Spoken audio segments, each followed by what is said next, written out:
یہ کہتے تھے کہ جناب ووٹ کو عزت دو، وہ یہ کہنے لگے کل تک خان صاحب پاکستان کی مقتدرہ قوتوں کی بیبی تصور کیے جاتے تھے، آج وہ کہہ رہے ہیں کہ جناب ان کے چاہنے والے یہ پروپیگنڈا کر رہے ہیں کہ نہیں نہیں ایسا نہیں ہونا چاہیے۔ میں آپ کو صرف زیادہ دور نہیں لے کے جاتا، 2 سال پہلے خان صاحب کے نظریات سنیے پاک فوج اور پاکستان کے متعلق۔ پاکستانی فوج کے جو یہ زبان استعمال کر رہے ہیں،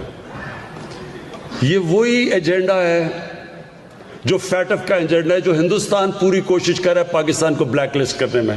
جی جناب، آپ نے یہ بیان سنا، آپ یقینی طور پر یہ سن رہے ہوں گے کہ عمران خان کہہ رہے ہیں کہ جناب فوج کے خلاف بات کرنے کا یہ ہوتا ہے کہ وہ سبکدار ہوتے ہیں، جو اس کی بات کرتا ہے وہ پاکستان کو نقصان پہنچانا چاہتا ہے، اور آج انہی کے چاہنے والے اور خود وہ اس بارے میں آگے۔ اب آپ یہ مت کہیے گا کہ کل کیا ہوگا، ہو سکتا ہے کہ کل کوئی بہت بڑی تبدیلی رونما ہو جائے اور کل خان صاحب یہی کہہ رہے ہوں کہ جناب اس سے زیادہ بہتر تو کوئی اور ادارہ موجود ہی نہیں ہے۔ تو کہنے کا مقصد یہ ہے کہ ہمارے یہاں پر کل کیا ہو جائے یہ کسی کو نہیں معلوم ہوتا، اور جو پروپیگنڈے کے ٹول کرنے والے ہیں وہ کس طریقے سے اپنا رخ بدل رہے یہ اندازہ آپ کر ہی نہیں سکتے۔ اب معاملہ یہ ہے کہ خان صاحب کی محبت میں خان صاحب جو ارشاد فرما دیتے ہیں، ہمارے یہاں پر متعلقہ قوتیں اور چیزیں اور ان کے ساتھ کے لوگ وہ یہ بات سمجھتے ہیں کہ جناب جو پیچھے ہو چکا وہ سب غلط تھا اور اب جو آج کہہ رہے ہیں وہ صحیح ہے۔ لیکن در حقیقت بات یہ ہے کہ جیسے جیسے مفادات بدلتے جاتے ہیں ویسے ویسے کمالات بدلتے جاتے ہیں۔ اب آج آپ دیکھیے کہ اس حد تک پہنچ چکی ہے نوبت کہ قرآن کریم کی ایک واضح آیت ہے کہ جس میں ہم جنس پرستی کے متعلق منع کیا گیا ہے، لیکن جیسے ہی ایک رچرڈ صاحب جو کہ LG مقرر ہے، ان کا کوئی اتنا بڑا ڈیزگنیشن بھی نہیں ہے، اس پر جیو نیوز نے ایک ہیڈ لائن لگا دی کہ جناب ہم جنس پرست LG مقرر ہو گیا، تو اس کے بعد تحریک انصاف کے لوگ ہم جنس پرستی کی اس حد تک حمایت کرنے لگ گئے کہ آپ تصور نہیں کر سکتے کہ وہ کہاں پر جا رہے ہیں۔ میں بات آپ سے کہہ رہا ہوں کہ کل تک وہ ہم جنس پرستی کی مخالفت کرتے ہوں گے، لیکن آج وہ اس کی حمایت کرتے ہیں، یہاں تک کہ شہباز گل صاحب کے جن کے متعلق یہ تصور کیا جاتا ہے کہ وہ باہر بیٹھ کر تحریک انصاف کے سب سے بڑے اسپوک پرسن ہیں، سب سے بڑی بات کر رہے ہیں، ان کا یہ بیان میں آپ کو دکھا رہا ہوں، یعنی کہ اس بیان میں واضح طور پر وہ یہ کہتے ہوئے نظر آتے ہیں کہ ہم جنس پرستی پر تنقید کرنا جہالت ہے۔ اب نوبت یہاں تک آ چکی ہے، ذرا میں آپ کو تصورات کی بات بتا رہا ہوں، نوبت یہاں تک آ چکی ہے کہ ان کی ایک اسپوک پرسن جسے کہا جاتا ہے، وہ بیسیکلی اپنے آپ کو جرنلسٹ کہتی ہے لیکن وہ ایک اسپوک پرسن ہے، خاتون ہے، یا آپ انہیں دیکھ رہے ہوں گے، یہ کہتی ہے کہ بھائی ان کے ملک میں اگر ہم جنس پرستی جائز ہے نا تو ٹھیک ہے، تو اس میں ہم کیوں تنقید کریں، ہم کیوں بات کریں، اس پر تنقید ہمیں نہیں کرنی چاہیے۔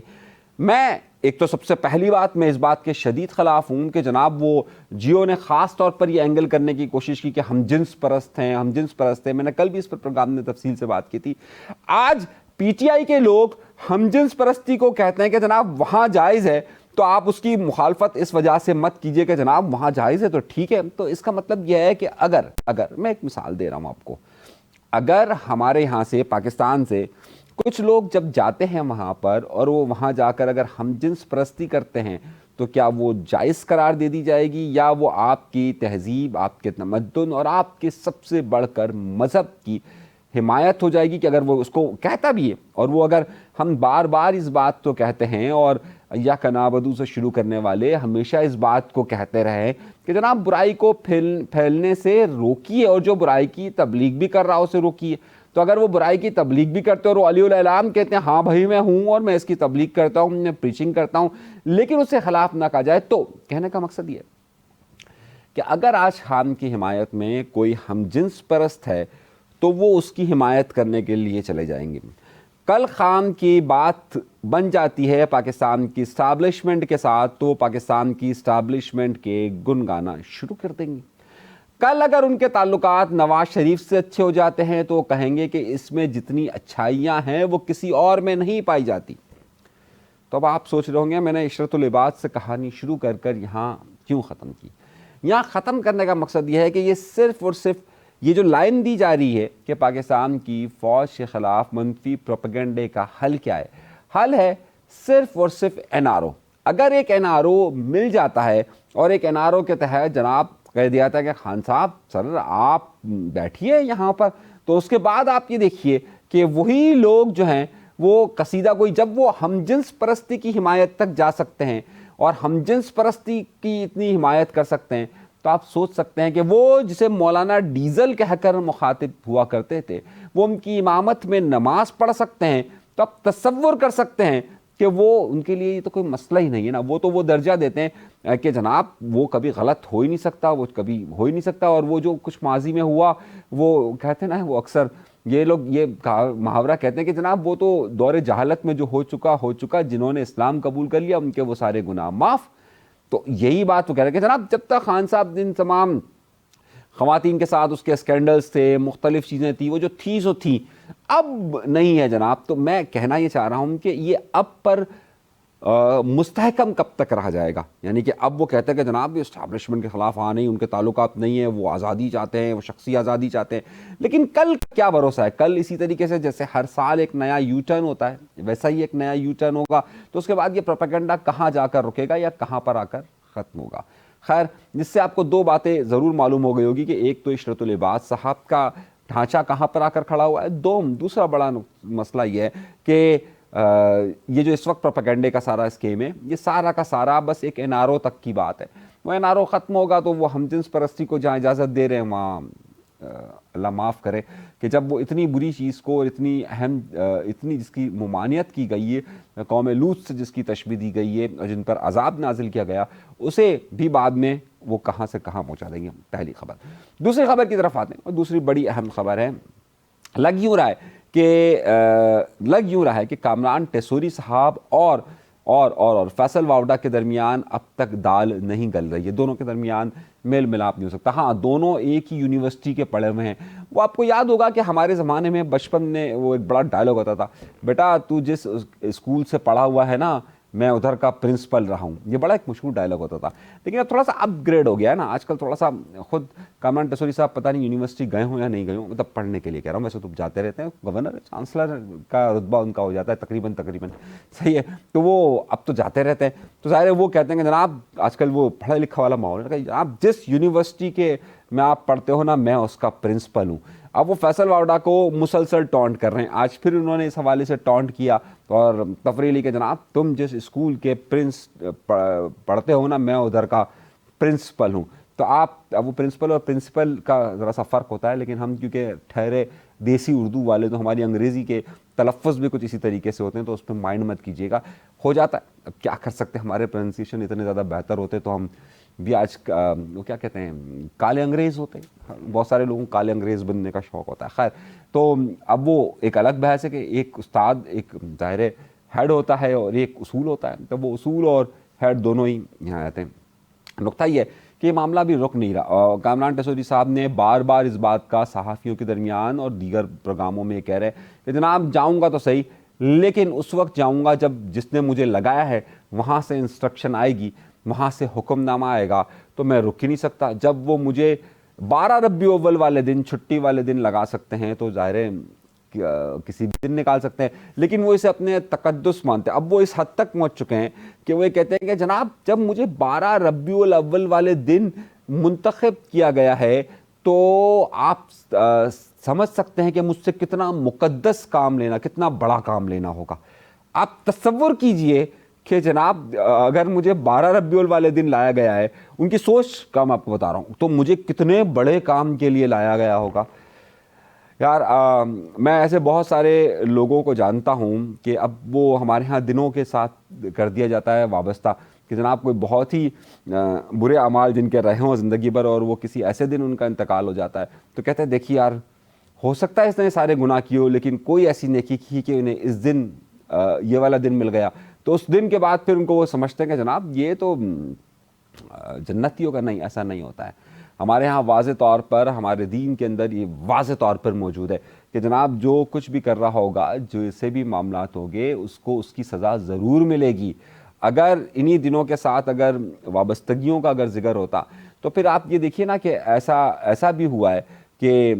غزوہ احد ہو رہا تھا تو وہاں پر اگر مسلمان شہید ہوئے ہیں تو کفار بھی قتل ہوئے ہیں. اب وہ کفار قتل ہوئے ہیں تو کفار کی جانیں گئی ہیں، تو کیا اس کفار کو بھی اسی دن کے حوالے سے کہا جائے گا کہ جناب یہ بھی جنت میں جائیں گے؟ ایسا نہیں ہوتا ہے. تو بہرحال خیر ایسا نہیں ہوتا، یہ تو میرا ایک اپنی رائے ہے، اپنا اوپینین ہے. خیر نقطہ یہ ہے کہ جناب ان کے درمیان تعلقات کی بہتری کہیں پر بھی نظر نہیں آ رہی ہے، اور وہ کوئی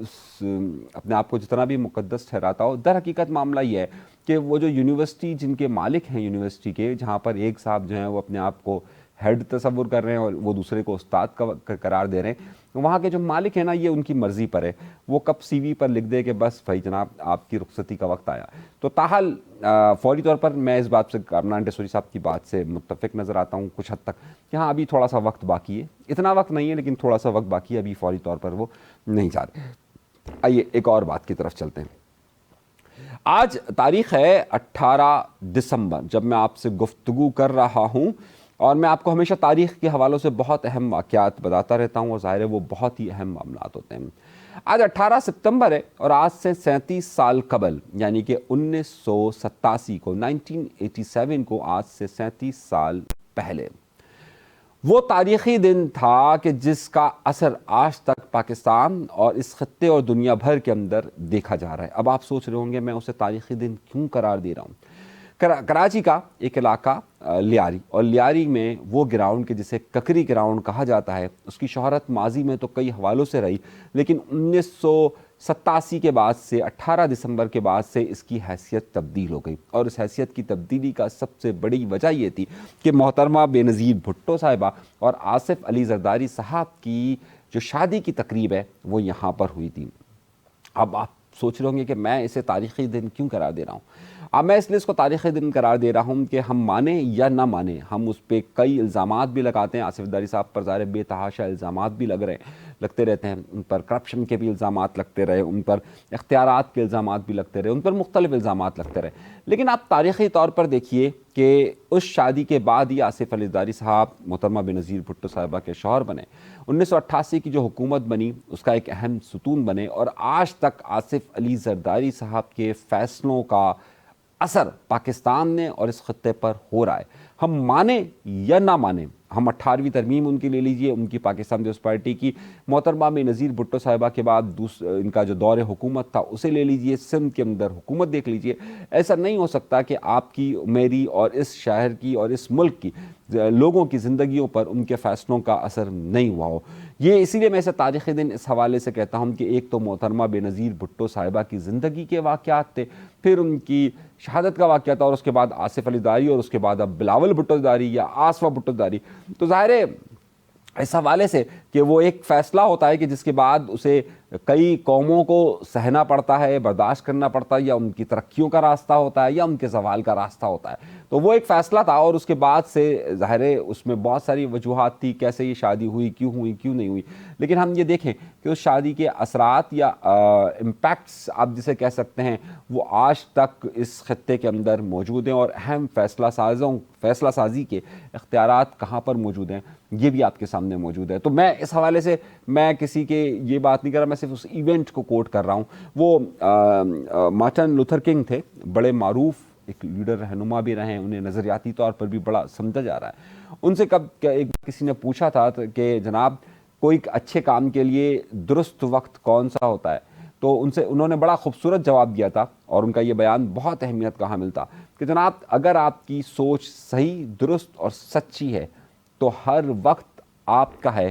ہر لمحہ آپ کا ہے. آپ کو اس وقت کو استعمال کرنا چاہیے، اس کے لیے پھر انتظار نہیں کرنا چاہیے. تو بالکل اسی طریقے سے جو لمحے ہوتے ہیں وہ کہاں سے کہاں فیصلے کر دیتے ہیں. ایک اور بات کی طرف آتا ہوں اور پھر ہم گفتگو کو سمیٹتے ہیں کیونکہ وقت کم ہے اور مقابلہ بہت زیادہ سخت ہوتا ہے، تو چیزوں کو آگے کی طرف بڑھتے رہتے ہیں. جس طرح میں نے آپ کو یہ مثالیں دیں کہ جناب خان صاحب کے حوالے سے یہ مثالیں دیں، ایک بڑی اہم چیز ہے کہ پاکستان میں یہاں پر عدالتوں کے درمیان ایک بار پھر کھینچا تانی کا سلسلہ شروع ہو چکا ہے. بہت سارے لوگ مجھے کہتے ہیں کہ جناب سسٹم ٹھیک ہو جائے گا، سسٹم میں یوں ہو جائے گا، سسٹم فلاں جگہ سے بہتر ہو جائے گا، سسٹم میں یہ تبدیلیاں رونما ہو رہی ہے. مجھے ایک بات بتائیے، آپ سب کا کسی نہ کسی طور پر واسطہ عدالت یا عدالت سے متعلقہ چیزوں پر ضرور پڑا ہوگا. پاکستان نے وہ ایک بڑا مشہور جملہ کہا جاتا ہے نا، حضرت علی کے حوالے سے کوٹ کیا جاتا ہے کہ دنیا میں کوئی بھی نظام کہیں پر بھی کفر کے ساتھ رہ سکتا ہے لیکن عدل کے بغیر نہیں رہ سکتا۔ بہت سارے لوگ اسے چرچل کے ساتھ کریکٹ کرتے رہے کہ جناب اس نے جب یہ کہا کہ جا کر دیکھ کر آؤ، کسی نے پوچھا کہ ملک میں بہت برا حال ہو رہا ہے تو اس نے کہا جا کر دیکھ کر آؤ کہ کیا وہاں پر عدالتیں کام کر رہی ہیں، تو اس نے کہا ہاں عدالتیں کام کر رہی، تو اس نے کہا کہ اس کا مطلب ہے کہ ہمارے زوال کا وقت نہیں آیا۔ یہ کوٹ کیے جاتے ہیں نا یہ واقعات مختلف۔ ہمارے یہاں عدالتوں کا نظام کیا ہے، مجھے کہتے ہیں کہ اور یہ سارے سسٹم کی خرابیاں اسی وقت درست ہو سکتی ہیں کہ جب فیصلے عدل کی بنیاد پر مستقل بنیادوں پر ہوتے رہے اور اس کے اثرات پھر نچلی سطح پر آتے رہے۔ یہ جتنے بھی سسٹم کی باتیں ہو رہی ہیں، جو بھی باتیں ہو رہی ہیں، میں اس میں آپ کو بے تحاشا مثالیں دے سکتا ہوں، لیکن یہ ممکن مجھے نظر نہیں آ رہا کیونکہ آپ کی جو مین بنیاد ہیں وہی ہلی ہوئی ہیں۔ آپ عدالتوں میں وہ عدالتوں کے دروازے پر آپ کھڑے ہوں، عدالت کے دروازے پر کھڑے ہوں اور آپ 50 روپے کا اسٹیمپ پیپر لینے کے لیے جائیں تو اسی عدالت کے دروازے سے وہ آپ کو اسٹیمپ پیپر 200 روپے کا ملتا ہے۔ جس عدالت کے دروازے پر اسی کے اندر جمع کیا جانے والا حلف ایگریمنٹ، وہیں پر اسٹیمپ پیپر پر اسی کے دروازے کے باہر سے 50 روپے کا اسٹیمپ پیپر جب 200 روپے کا مل رہا ہو تو آپ مجھے خود یہ بتائیے کہ وہ عدالتیں کہاں انصاف مہیا کر سکتی ہیں اور کیسے کسی سسٹم کو ختم کر سکتی ہے۔ یہ جتنی بھی دل کو بہلانے کے لیے غالب یہ خیال اچھا ہے، دل کو بہلانے کے لیے غالب یہ خیال اچھا ہے، صحیح ہے، تو بس یہ خیال ہی اچھا ہے کہ ہاں جناب ایسا ہوگا، کچھ بھی نہیں ہو رہا۔ اور اگر جب بہت ہی مضبوط چیزیں ہو رہی ہوتی ہیں تو وہ واضح طور پر نظر آتی ہیں کہ ہاں اب ایک عام آدمی کو انصاف ملنا شروع ہوا ہے، اور اسی عدالت کی چوکھٹ سے جب یہ 50 روپے کا اسٹیمپ پیپر 200 روپے کا نہیں ملے گا تو اس وقت سوچئے گا کہ پاکستان کے اندر کوئی بڑی تبدیلیاں رونما ہونی ہیں۔ باقی سارے یہ جتنی ہے نا یہ فارمولا فلمز ہوتی ہیں، فارمولا فلمز آپ سمجھتے ہیں؟ میں آپ کو بتاتا ہوں فارمولا فلمز کیا چیز ہوتی ہیں۔ فارمولا فلم کا مطلب یہ ہوتا ہے کہ جناب ایک چیز ہٹ ہو گئی تو اب دوسرا بھی اسی کو بنانا شروع کرے گا، تیسرا بھی اسی کو بنانا شروع کرے گا، چوتھا بھی اسی کو بنانا شروع کرے گا۔ پاکستان کے اندر ایک زمانے میں پنجابی فلمیں شروع ہو گئی مولا جٹ ٹائپ کی نا، اوئے نوا آیا ہے سونیا، اور اس نے نوا آیا سونیا کا وہ اسٹائل شروع ہوا تو پھر پاکستان کے اندر روز کی بنیاد پر ایک پنجابی فلم اس طرح کی بننا شروع ہو گئی کہ نوا آیا ہے سونیا، وہ نوا آتا ہی گیا آتا ہی گیا آتا ہی گیا۔ اسی طریقے سے فارمولا فلم ایک KGF جو مشہور ہو گئی تو اس کے بعد پھر سلسلہ یہ ہوا کہ جناب ایک ولن ہونا چاہیے، ایک کرمنل ہونا چاہیے، لیکن وہ ہیرو ہونا چاہیے، یعنی وہ ایک کرائم بھی کر رہا ہو اور وہ ہیرو ہو، وہ گاڈ فادر ہو۔ گاڈ فادر کا مطلب سمجھ رہے ہیں؟ وہ کرائم بھی کرے اور وہ بولے یار میں تو جو ہے وہ غریبوں کا مسیحا ہوں۔ اب وہ جب کرائم فلم ایک KGF چل پڑی تو اس کے بعد آپ کو تامل فلمز کی لائن لگ جائے گی، پشپا 1 پشپا 2، اس میں بیسیکلی وہ کرمنل ہوتا ہے، اسمگلر ہوتا ہے، لیکن اس کو ایز اے ہیرو دکھایا جاتا ہے۔ وہ سلسلہ شروع ہوا تو یہاں سے انڈین فلمیں بھی شروع ہو گئی کہ شاہ رخ خان نے پہلے کرا دیا جناب جوان، پھر پٹھان، پھر ٹائیگر آ گئی، پھر آ گئی اب کنگ آ گئی۔ اچھا پہلے ان کی ایک فلم تھی بادشاہ کو انگریزی میں کر دیا بولا کنگ، وہی فارمولا فلم کہ جناب وہ ہیرو ہے اور ولن ہے۔ ہمارے ہاں بھی یہی سمجھا جاتا ہے، اور ہمارے ہاں عام زندگی کے اندر جو شخص کرمنل مینٹلٹی کے ساتھ اس کو سارے کام انجام دے رہا ہوتا ہے اور اس کے بعد اس کو سمجھاتا ہے کہ جناب یہ کتنا زبردست آدمی، کرائم بھی کر رہا ہے اور لوگوں میں بھی بانٹ رہا ہے، تو اس کو ہمارے یہاں پر بہتر سمجھاتا ہے۔ اور کیوں سمجھاتا ہے یہ بہرحال میں اس فارمولا کی بات کر رہا ہوں۔ تو ہمارے یہاں پر بھی یہ فارمولا فلمز چلنا شروع ہو جاتی ہیں، اور یہ فارمولا فلمز کا مطلب ہوتا ہے اب یوں ہو گیا نا، اب اس کو ایسا کر دو، اب آج کل ٹرینڈ میں یہ ہے تو اس کو یوں کر دو، اس کو یہ مسائل کا حل ہے ہی نہیں، نہ کسی طور پر بھی یہ مسئلے کا حل ہے۔ اپنا بہت زیادہ خیال رکھیے گا۔ تمام گفتگو کو سمیٹ کر جس نتیجے پر ہم پہنچ رہے ہیں کہ، اور ہاں وہ ایک بات تو رہ گئی کہ جناب وہ دوبارہ سے شروع کرنے والے ہیں کہ بائیکاٹ، سول نافرمانی کی جائے، سول نافرمانی کی جائے۔ سول نافرمانی کا اثر انہیں مزید پیچھے کی طرف لے کے جائے گا، کیونکہ بڑی اہم بات یہ کہی جاتی ہے اور بڑا اہم نقطہ کہا جاتا ہے، ایک محاورہ کہا جاتا ہے کہ اگر آپ کسی کا قتل کر دیتے ہیں اور بے وقت اگر قتل کر دیتے ہیں تو یقینی طور پر وہ آپ قاتل ہوں گے، لیکن اگر کسی کا قتل وقت پر ہو جائے تو اسے سیاست کہا جاتا ہے۔ یہ سیاست کا وقت قتل کرنے کا نہیں ہے، یہ اگر آپ اس وقت اگر حملہ کریں گے تو پھر آپ قاتل ٹھہرائیں گے، سیاست نہیں کہلائے گی۔ یہ بات سمجھنے کی بہت زیادہ ضرورت ہے۔ بہت زیادہ خیال رکھیے گا۔ اللہ تبارک و تعالیٰ آپ سب کو خوش و خرم رکھے، آباد رکھے، سلامت رکھے، قائم رکھے، اور چینل ضرور سبسکرائب کیجئے۔ پاکستان زندہ باد۔